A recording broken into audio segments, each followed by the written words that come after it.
नमस्कार, मैं हूं तन्वी सिन्हा और आप देख रहे हैं बिज़ तक। आज हम बात करेंगे कैसे भारत में क्रिप्टो करेंसी ट्रांजैक्शन पर टैक्स लगाना इंटरनेशनल एक्सचेंजों के लिए एक अवसर के रूप में सामने आया है। वहीं भारत में लगातार क्रिप्टो के ट्रेडिंग वॉल्यूम में भी कमी दर्ज की जा रही है। पहले तो इसको डिस्कस करते हैं कि भारत सरकार ने क्रिप्टो पर 1% टीडीएस क्या लगाया। धीरे धीरे भारतीय क्रिप्टो निवेशक अपने देश के एक्सचेंजों को छोड़ इंटरनेशनल एक्सचेंजों की ओर रुख करने लगे हैं। इसका फायदा बाइनेंस और KuCoin जैसे कई विदेशी क्रिप्टो एक्सचेंजों को मिल रहा है। एपट्विक्स एक ऐप एनालिटिक्स प्लेटफॉर्म है जिसने बताया है कि अकेले विदेशी क्रिप्टो एक्सचेंज बाइनेंस को जून और जुलाई महीने में 7.5 लाख भारतीय यूजर्स ने डाउनलोड किया है। वहीं सिएटल बेस्ड KuCoin को करीब 2 लाख और अमेरिका की कॉइनबेस को भी 2 लाख लोगों ने डाउनलोड किया है। इसके अलावा इसी दौरान 16,000 यूजर्स ने सैन फ्रांसिस्को बेस्ड क्रेकन को डाउनलोड किया। बता दें, भारत सरकार क्रिप्टो ट्रेडिंग से मिलने वाले प्रॉफिट पर 30% का टैक्स लगा रही है। इसके अलावा प्रत्येक क्रिप्टो ट्रांजैक्शन पर 1% का टीडीएस भी जुलाई से लागू हो गया है।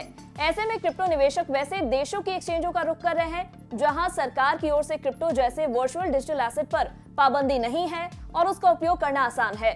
वहीं यहां भारत के क्रिप्टो एक्सचेंज जब यूजर ऑर्डर प्लेस करते हैं उस वक्त टीडीएस का डिडक्शन करते हैं और इसे इनकम टैक्स डिपार्टमेंट को जमा करते हैं।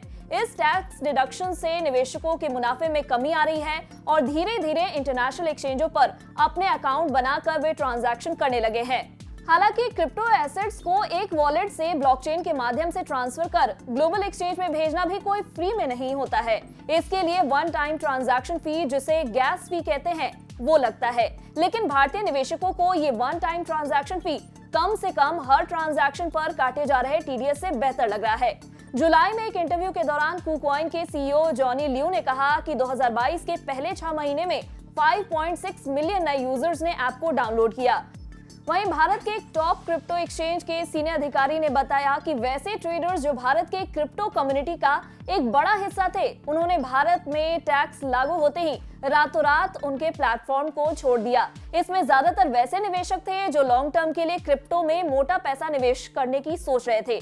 वहीं पिछले कुछ महीने में क्रिप्टो बाजार भी बुरी तरह से उठापटक झेल रहा है। हालांकि ग्लोबल मार्केट में कुछ बेहतर संकेत दिखने को मिले हैं, पर भारत में देखें तो अगस्त में क्रिप्टो में के ट्रेडिंग वॉल्यूम में लगातार कमी दर्ज की जा रही है।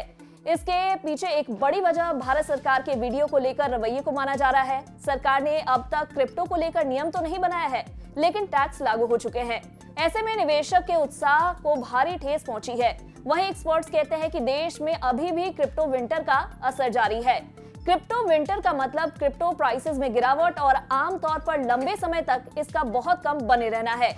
इसे एक तरह के क्रिप्टो वर्जन का बियर मार्केट भी कह सकते हैं। आखिरी क्रिप्टो विंटर 2017 के अंत से 2018 की शुरुआत के बीच आया था।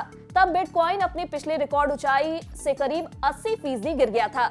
इसके बाद बिटकॉइन को रिकवर करने में करीब 18 महीने का समय लगा। बता दें, जुलाई में 1% टीडीएस लागू होने के बाद से टॉप इंडियन एक्सचेंज के एवरेज स्पॉट ट्रेड वॉल्यूम में जुलाई महीने में कमी आई है।